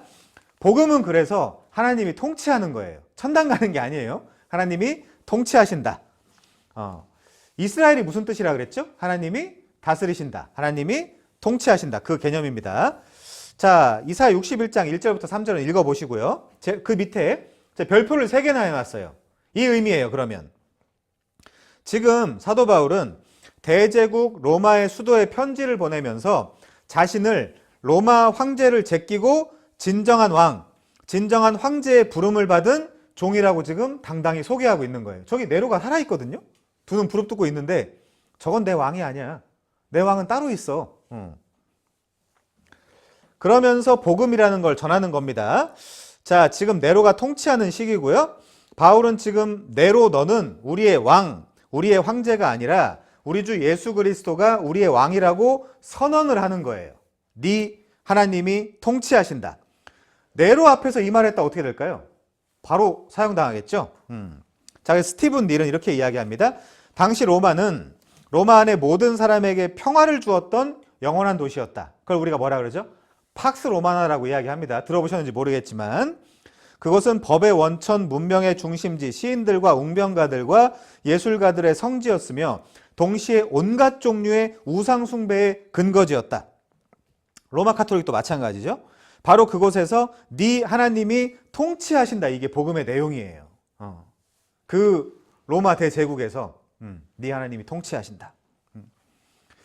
자, 그렇고요. 당시 그곳에서 가장 큰 우상은 네로 황제였죠. 지금 가장 큰 우상은 누굽니까? 나예요. 나. 하나님 앞에서 가장 큰 우상은 바로 다름 아닌 나다. 자, 여러분에게도 네 하나님이 통치하신다라는 메시지가 복음으로 들리시는지? 그건 복음으로 잘 안 들리는데 그냥 천당이나 보내주면 됐지. 뭐 이게 네 하나님이 통치하신다. 별론 것 같은데 이제 이러면 사실 하나님의 백성이 아닌 게 되겠죠. 자, 그 다음에요. 그래서 이사야 49장 9절, 이사야 52장 7절에 등장하는 한 메신저가 있어요. 한 전령은 바벨론이 패배하고 이스라엘의 포로 상태가 끝났으며 여호와께서 친히 시온으로 돌아오신다라는 좋은 소식을 전하는 자로 등장하고 있습니다. 근데 시편 2편 6절에 그 시온에 여호와가 나의 왕을 세운다 그러죠. 그게 이제 예수 그리스도입니다. 그 시온산은 예루살렘에 있는 산이에요. 자, 그래서 이거예요. 너희도 왕을 바꿔라. 우리 왕은 섬기기 위해서 왔지만 현재 너희 왕은 철저히 섬김을 받기 위해 존재하고 있지 않냐. 네로한테 이야기하는 거죠. 말하자면. 자, 그렇고요. 그래서 마가복음 10장 45절 인자가 온 것은 섬김을 받으려 함이 아니라 도리어 섬기려 하고 자기 목숨을 많은 사람의 대속물로 주기 위해서 왔다. 자, 유앙겔리온 이 기쁜 소식은 헬라와 로마 세계에서 이렇게 사용됐습니다. 용례에 황제나 통치자의 탄생일이나 즉위 선언을 가리킬 때 사용되거나 황제 주변에 자잘한 좋은 일을 전할 때 사용했던 단어이다. 그렇다면 지금 로마 제국에 황제가 버젓이 존재하는 그 도시 중심부에 편지하면서 당국의 통치자에게 도전을 제기하는 방식으로 한 왕, 한 새로운 통치, 새로운 세상의 도래를 알리고 있는 거예요. 그걸 고린도에서 사도 바울이 써서 그걸 잘 상상해 보세요. 고린도에 사도 바울이 써서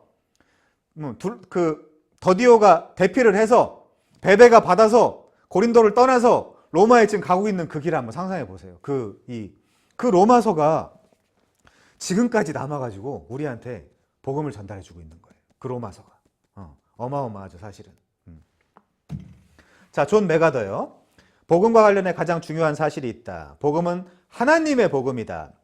바울은 로마서 제일 중요한 게 하나님이거든요.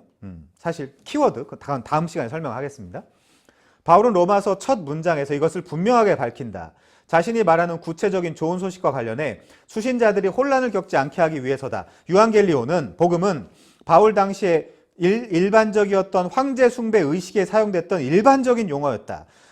많은 황제가 자신이 신이라고 주장하고 자유민이나 노예, 부자나 가난한 자, 유명한 자나 무명한 자 가릴 것 없이 제국의 모든 사람에게 자신을 숭배하라고 요구했다. 황제와 관련된 좋은 일이 시민들에게 좋은 소식으로 선포되었다. 도시의 전령에 광장에 서서 누군가가 외쳤다.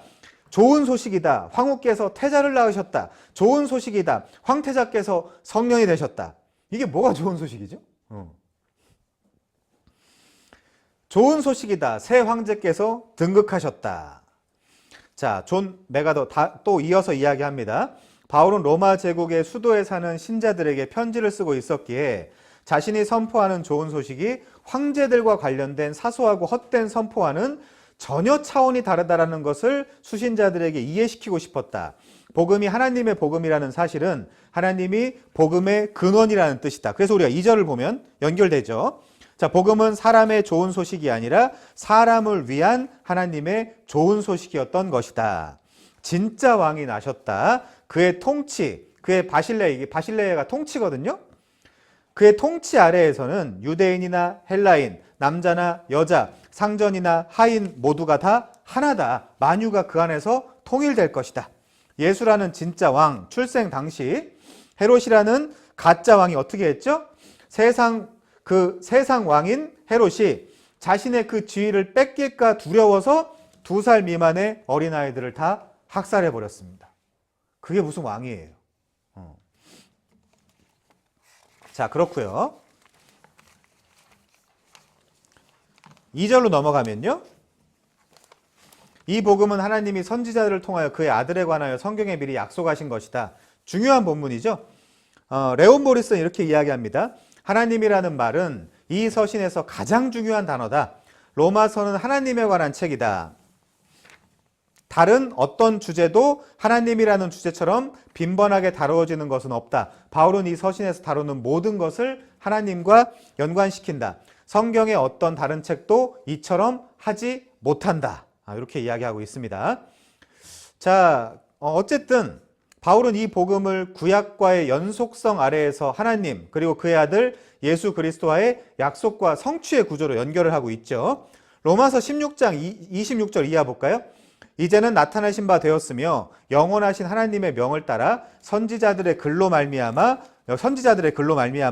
모든 민족이 믿어 순종하게 하시려고 알게 하신 바 그 신비의 계시를 따라 된 것이니 이 복음으로 너희를 능히 견고하게 하실 지혜로우신 하나님께 예수 그리스도로 말미암아 영광이 세세 무궁토록 있을지어다. 아멘. 이렇게 이야기합니다. 사도행전 13장 32절이요. 우리 조상들에게 주신 약속을 너희에게 전파하노니 곧 하나님이 예수를 일으키사 우리 자녀들에게 이 약속을 이루게 하셨다 함이라. 자, 그러니까 예수 그리스도라는 하나님의 한 의를 전하기 위해서 선지자와 사도들도 존재를 했던 것이죠. 이 표현은 구약과 신약을 총칭하는 이야기라고 했습니다. 자, 복음의 내용은 추상적일 수 없죠. 정확하게 그의 아들에 관한 것입니다. 가장 고상한 지식이죠. 자, 다음 페이지요. 바울의 복음은 구약에서 약속된 것을 성취한 형태로 기록하고 있습니다. 제가 지금 점핑 하는데 집에 가서 한번 읽어보시면 돼요. 나머지는. 자, 구약은 주로 약속의 때고 신약은 성취의 때입니다. 구약과 신약은 약속과 성취라는 구조 안에서 실현되죠. 서로 상호보완하고 있습니다. 약속은 선지자들에 의해서 작성되거나 선포되고 실현은 사도들에 의해서 작성되거나 선포되죠. 그래서 교회는 선지자들과 사도들의 터 위에 존재하고 있습니다. 자, 그런데 바울은 반대자들, 특히 유대 율법주의자들에게 자주 바울이 복음이 틀렸다라고 공격을 받죠.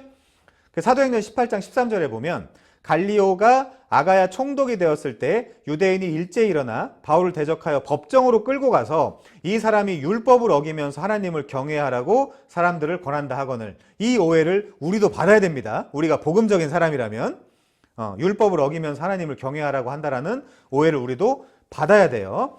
그래서 신약의 사도들은 구약에서부터 약속되고 언약된 내용이 예수 그리스도에게로 정확하게 실현되었다라는 변증적인 설교를 해나가요. 변증적인 설교. 예를 들면 누가복음 24장 27절, 44절, 요한복음 1장 45절, 5장 39절, 46절 등에 기록이 되어 있습니다. 이거 우리 많이 봤으니까 넘어갈게요. 자, 그럼 바울은 어떻게 하냐? 이게 중요하겠죠? 제일 밑에요. 바울은 사도행전 13장 15절에 보면 율법과 선지자의 글을 읽은 후에 설교를 시작하고요. 그 다음에 사도행전 17장 2절부터 3절 바울이 자기 관례대로 그들에게로 들어가서 새 안식일에 성경을 가지고 강론했죠. 뜻을 풀어 그리스도가 해를 받고 죽은 자 가운데서 다시 살아나야 할 것을 증언했죠. 자, 그렇게 했습니다. 그 다음 페이지요. 사도행전 26장 22절에 보시면 여기서도 하나님의 도우심을 받아 내가 오늘까지 서서 높고 낮은 사람들 앞에서 증언하는 것은 선지자들과 모세가 반드시 되리라고 말한 것밖에 없다. 그 내용이 뭐냐? 곧 그리스도가 고난을 받으실 것과 죽은 자 가운데서 먼저 다시 살아나사 이스라엘과 이방인에게 빛을 전하시리라 함이니이다.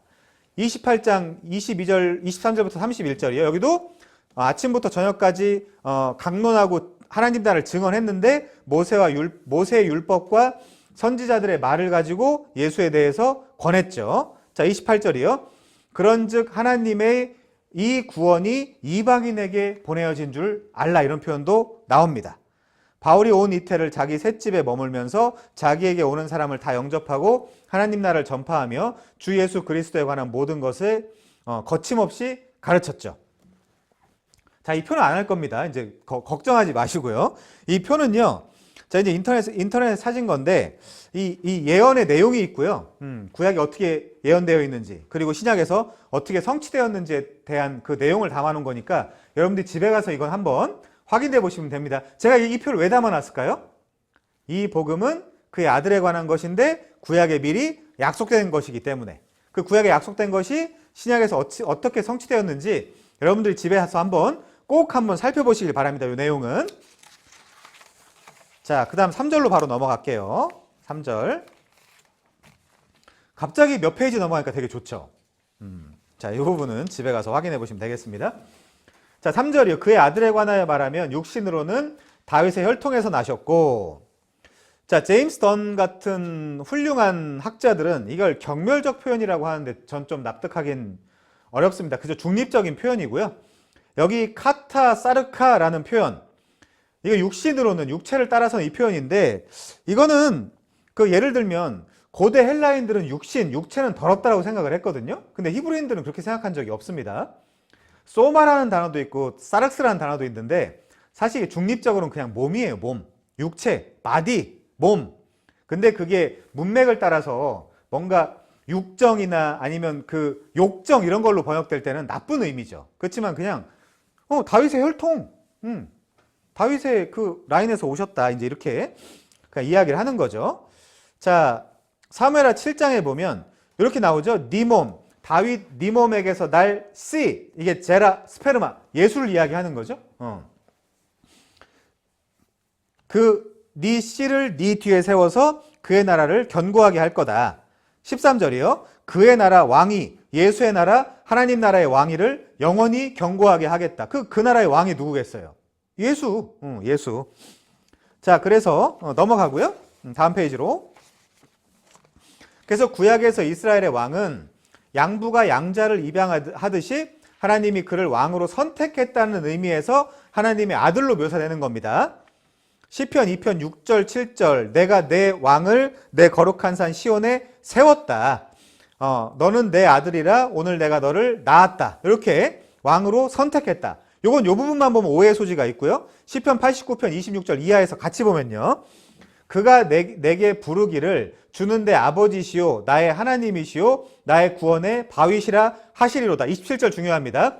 내가 또 그를 장자로 삼고, 내가 그를 장자로 삼고 세상 왕들에게 지존자가 되게 하며 그를 위하여 나의 인자함을 영원히 지키고 그와 맺은 나의 언약을 굳게 세우며 또 그의 후손을 영구하게 하며 그의 왕위를 하늘의 날과 같게 하리로다. 여기도 지금 장자로 삼는다 그러잖아요. 아니, 예수를 뭐 장자로 삼죠? 그냥 우리 이해하기 좋게.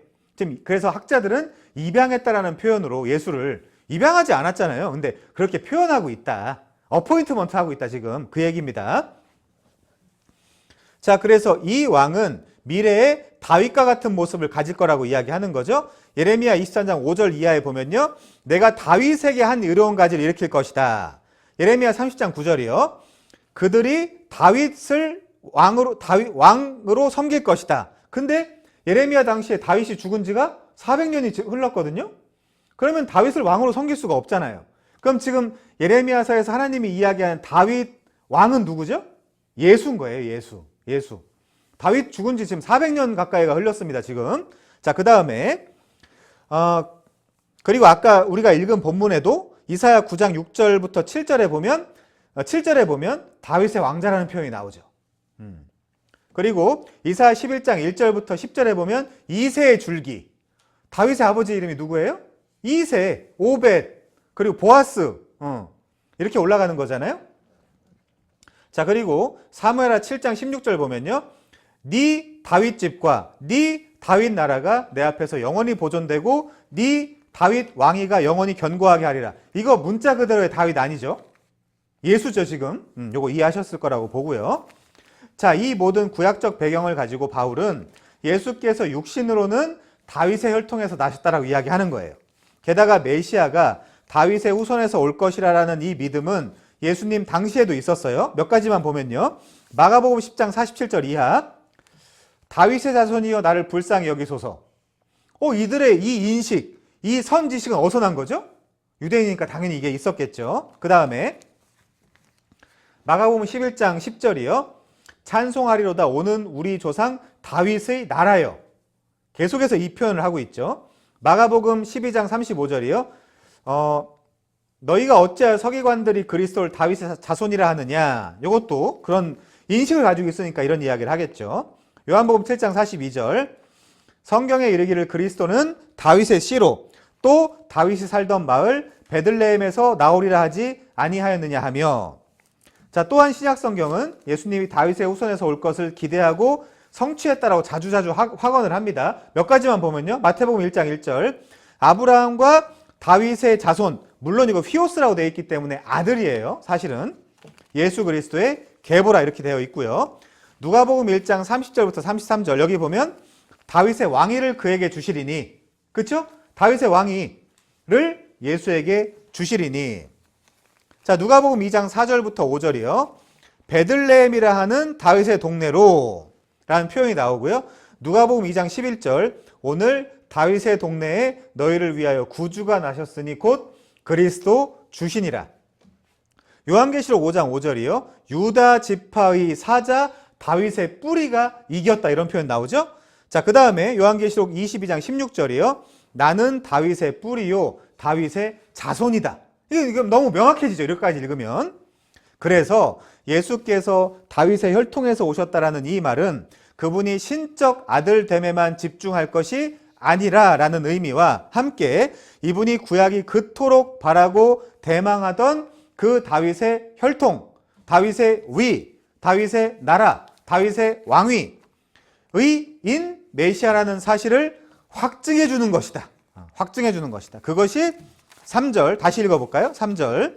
그의 아들에 관하여 말하면 육신으로는 다윗의 혈통에서 오셨다. 이게 너무나 명확하게 성경 전체에 증명되고 있다. 넘어가고요. 그럼 4절 볼게요. 성결의 영으로는 죽은 자들 가운데서 부활하사 능력으로 하나님의 아들로 선포되셨으니, 요 선포되셨다는 말은 인정되었다는 말로 바꿔도 됩니다. 곧 우리 주 예수 그리스도시니라. 이렇게요. 자, 이 부분은 난해 구절로 알려져 있거든요. 왜냐하면 신약 성경에 처음 나오는 단어이기 때문에 그래요. 성결의 영? 성결의 영이 뭐지? 이것 때문에. 자, 그리고요. 여기는 학자들마다 여러 견해가 있고요. 개혁파 안에서도 확증된 이거다라고 확증된 견해는 없습니다. 자, 홀랜드, 케제만, 브루스, 지슬러 등의 학자들은 당연히 이 표현이 구약에서 연원되었다라고 주장을 하죠. 루아흐 코데시, 코데시는 성결, 루아흐는 영, 성결의 영. 자, 물론 신약의 이 모든 말씀은 구약에서 연원되었겠죠.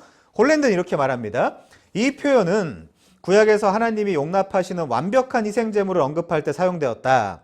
그의 죽음은 하나님이 인정하셨고, 여기 인정, 그의 죽음, 그리고 희생제물, 그 죽음을 통해 하나님이 그의 백성들의 죄를 용서하시고 그들에게 새 생명을 주셨다. 이것이 예배 및 제사의 성결성을 의미한다면 아들 예수가 종말론적인 희생제물로 드려졌다라고 선포하는 것은 교회의 몫이 된다. 이사야 61장 1절은 여호와가 주신 사명을 위해 그의 종에게 부여된 주의 영을 예언하고 있다. 우리 전도사님 좋아하시는 성구죠. 이사야 61장 1절 그 앞부분 줄친 부분만 보면요. 주 여호와의 영이 내게 내리셨으니 이는 여호와께서 내게 기름을 부으사 가난한 자에게 아름다운 소식을 전하게 하려 하심이니라. 선포되었다, 인정되었다. 자, 그 뒷부분 보시면 되고요. 그래서 지금 바울은 예수께서 육신으로 카타사르카 어떤 분이신지를 말한 다음 바로 성결의 영 푸뉴마 하기오시네스로 이루어지는 일을 설명하고 있습니다. 연결해서요. 문법은 지금 형용사로 명사를 수식하는 것이 아니라 소유격 명사로 지금 수식을 하는 거죠. 그게 뭐냐면 중요합니다. 성결을 가진 영이라고 해석해야 돼요. 성결을 가진 영. 이 성결의 영은 자신은 이미 성결할 뿐만이 아니라 사람들을 하나님의 백성으로 구별시켜서 그들을 거룩하게 만드는 성결의 영이라는 거죠. 데살로니가후서 2장 11절에 보면 구원의 영, 구별의 영. 그래서 구약 선지자들이 예견한 하나님의 영의 부어짐으로 이스라엘이 회복되는 때를 바울이 인용한 것으로 보입니다. 이 때를 에스겔 같은 경우는요, 하나님이 그분의 백성 가운데 그분의 영을 두시고 그들의 악행을 정결하게 하시고 그들을 거룩하게 하실 바로 그 때라는 거예요. 그럼 그 때가 본문이랑 연결하면 언제예요? 죽은 자들 가운데서 부활하사 능력으로 하나님의 아들로 인정되거나 선포된 그때. 그럼 언제라는 거예요? 예수님이 부활하신 때. 부활하신 때. 자, 그래서 그토록 기다려온 이때가 바로 육신으로는 다윗의 혈통으로 성결의 영으로는 죽은 자들 가운데서 에게이로 일어났다라고 선언함으로써 아들 안에서 새 시대가 선포되었다라고 새 시대가 시작되었다라고 선포하는 것으로 보입니다. 종합하면 성령, 성결의 영으로는 이 아들, 즉 예수 그리스도의 아나스타시스, 예수 그리스도의 부활로 이 새 시대의 때, 구원의 때가 시작되었다라고 선언하는 것이라고 이해하시면 되겠습니다. 너무 죄송해요. 오늘 처음 오셨는데 이게 너무 어려운 내용들을 다루고 있어가지고 물론 지난주에 오시긴 했지만 자 그렇고요. 이게 하여튼 난해 구절이긴 한데 그래서 2절과 3절을 물 흐르듯이 연결해서 이해하면요. 복음은 구약부터 계속해서 약속된 이 아들 예수에 관한 것인데 육신으로는 다윗의 혈통으로 오셨고요. 성결의 영, 성결을 가진 영으로는 죽은 자들 가운데서 부활하사 능력으로 하나님의 아들로 선포되셨으니 그분이 우리 주 예수 그리스도라는 거죠. 자, 그렇고요. 성결의 영, 성결을 가진 영, 성결하게 하는 영이 하나님에 의해 죽은 자들 가운데 부활하신 그리스도를 통해 새날, 새 생명, 새 나라, 새 출애굽이 선포되었다라는 뜻으로 그냥 받아들여 주시면 되겠습니다. 그 신약 성경의 첫 시작, 마태복음 1장 1절이 아브라함과 다윗의 아들 예수 그리스도의 게네시오스, 세계라 이렇게 이야기하는 거죠. 그 세계가 열렸다, 시작되었다, 도래하였다라는 뜻입니다. 자, 5절 볼게요. 그로 말미암아 우리가 은혜와 사도의 직분을 받아 그의 이름을 위하여 모든 이방인 중에서 믿어 순종하게 하나니. 바울의 또 정체성이 나오죠. 모든 이방인 중에서 믿어 순종하게 하는 역할, 이방인의 사도. 자, 그래서 구약의 선지자와 제사장직을 그대로 잊지 못하는 이유는 두 직분 같은 경우는 옛 시대를 상징하는 직분이기 때문에 그렇습니다. 그래서 바울은 12 제자와 함께 이방인의 사도직을 받은 거예요. 광의에서 교회는 제사장 사도직을 다 받는 거죠. 그래서 이 아들, 이 의, 이 능력, 이 지혜, 이 예수로 말미암아 은혜를 받았고 사도의 직분을 받았다는 거죠. 사도 바울 같은 경우는 오히려 반대쪽이었죠. 반대자, 비방자, 폭행자였는데 그 은혜가 어떤 것인지를 표현하기 위해서 이 사도의 직분을 받았다라고 이야기합니다. 그리고 그의 책무는 이방인 중에서 믿어 순종하게 하는 것. 그래서 자꾸 로마 교회 안에서 너희 이야기할 때 이방인에게 이야기하는 부분들이 많이 나타나고 있다. 자, 로마서 2장 17절부터 29절에 보면 유대인들의 독선적이고 배타적인 태도와 행태를 꼬집고 있습니다. 넘어가고요. 그래서 유대인들만의 특권으로 여겨진 하나님의 복음 안에 이방인들도 초대하기 위한 직분이 바울의 사도직이다. 자, 거기까지만 하면 될 것 같아요. 6절 볼게요. 너희도 그들 중에서 예수 그리스도의 것으로 부르심을 받은 자니라. 문자적으로는요, 그들 가운데서 너희도 예수 그리스도의 사람들로 부르심을 받았다라는 뜻입니다. 이 말은 바울 혼자만 구원받았다든지 혼자만 종이거나 노예라든지 혼자만 사도, 사자, 대사라는 말이 아니라 그의 피로 산 교회가 유대인만이 아닌 이방인도 포함된다면 너희도 예수의 것이며 예수의 것으로 부름받고 있다라는 뜻이 됩니다. 이걸 우리한테도 그대로 적용하셔야 되겠죠. 자, 다음 페이지 보시면요. 바울은 클레토이, 즉 하나님의 주권에 의해서 부름받은 사람들이라고 복수 형태로요. 로마 교인들에게 지금 편지하고 있습니다. 그렇다면 바울은 로마 교회의 너희들도 둘로스, 종, 노예, 슬레이브, 오타네요. 본드 서번트라고 강력하게 변증하고 있는 것입니다. 자, 그들의 공로나 행위, 율법 준수의 유무 등의 조건으로 구원받거나 부름받지 않았죠. 디모데후서 1장 9절이요. 하나님이 우리를 구원하사 거룩하신 소명으로 부르심은 우리의 행위대로 하심이 아니요 오직 자기의 뜻과 영원 전부터 그리스도 예수 안에서 우리에게 주신 은혜대로 하심이라. 디도서 3장 4절 이하요. 우리 구주 하나님의 자비와 사람 사랑하심이 나타날 때에 우리를 구원하시되 우리가 행한 바 의로운 행위로 말미암지 아니하고 오직 그의 긍휼하심을 따라 중생의 씻음과 성령의 새롭게 하심으로 하셨나니 우리 구주 예수 그리스도로 말미암아 우리에게 그 성령을 풍성히 부어주셨다. 우리로 그의 은혜를 힘입어 의롭다 하심을 얻어 영생의 소망을 따라 상속자가 되게 하려 하셨다. 이제 이거죠. 자, 마지막 절입니다. 7절. 로마에서 하나님의 사랑하심을 받고 성도로 부르심을 받은 모든 자에게 하나님 우리 아버지와 주 예수 그리스도로부터 은혜와 평강이 있기를 원하노라. 자, 이렇게 서신의 첫 인사말이 맞춰집니다. 7절까지가 한 문장이라 그랬죠? 원어로 보면 여기 페리오드가 있어요. 바울은 6절부터 7절에 하나님의 부름받은 자들, 하나님의 사랑받은 자들, 성도로 부름받은 자들이라는 이 세 표현으로 로마 교회를 수식하고 있습니다. 그런데 로마에서 하나님의 사랑하심을 받고 성도로 부르심을 모든 자라는 표현은 그렇지 않은 자가 있다라는 뜻도 되겠죠. 그래서 그 부분은 나중에 로마서 9장 같은 데서 좀 더 자세히 설명을 하겠습니다. 자, 이 택자들에게 바울은 카리스, 은혜, 카이, 그리고 에이레네, 평강, 샬롬이라는 표현을 쓰면서 은혜와 은혜 그리고 평강이라는 표현을 쓰면서 아론의 아들들이 이스라엘에게 선언하는 제사장적 축복의 요소를 본절에 반영하기도 합니다. 이게 여호와는 내게 복을 주시고 너를 지키시길 원하며 여호와는 그의 얼굴을 내게 비추사 은혜 베푸시길 원하며 여호와는 그 얼굴을 내게로 향하여 드사 평강 주시기를 원한다. 요 제사장적인 소위 이야기하는 강복 선언이 사도 바울이 인사에 자주자주 등장을 하고 있죠. 이것도 구약을 반영한 내용입니다. 강복 선언은 목사만 하나요? 아닙니다. 여러분들이 서로 많이 축복해 주시면 되겠습니다.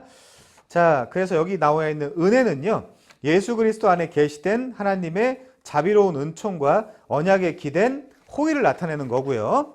평강은요, 출애굽 이후 옛 이스라엘을 향한 하나님의 선하심의 특징인 충만과 번영과 안녕을 의미하는 표현입니다. 바울은 이 두 가지, 즉 은혜와 평강의 조합이 하나님과 우리 주 예수 그리스도로부터 로마의 모든 그리스도인에게 부어지기를 소망하고 있는 거죠.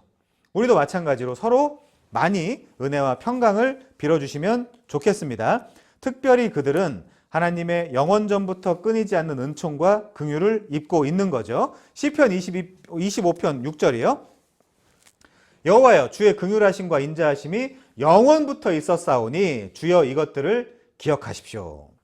자, 시편 36편 7절이요. 하나님이여 주의 인자하심이 어찌 그리 보배로우신지요. 사람들이 주의 날개 그늘 아래 피합니다. 에베소서 2장 4절 이하요. 긍휼이 풍성하신 하나님이 우리를 사랑하신 그 큰 사랑을 인하여 허물로 죽은 우리를 그리스도와 함께 살리셨고, 요한 1서 5장 1절이요. 예수께서 그리스도이심을 믿는 자마다, 이 표현이 뭐라고요? 그분은 나의 왕이다. 나는 그의 종이다. 하나님께로 난 자니, 예수께서 왕이심을 믿는 자마다 하나님께로 난 자니, 또한 낳으신 이를 사랑하는 자마다 그에게서 난 자를 사랑하느니라. 교회 공동체를 사랑한다는 이야기겠죠. 자, 마치겠습니다. 여러분도 이렇게 우리를 낳으신 하나님을 사랑하시고요. 또 그가 낳은 모두를 사랑해서 바울처럼 복음과 사명에 매여서 데오, 둘로스, 사랑의 종 역할을 잘 하면서 만방의 복음의 노예 역할을 잘 하면서 살아가게 되시기를 바라겠습니다. 우리 찬송하고 기도하겠습니다.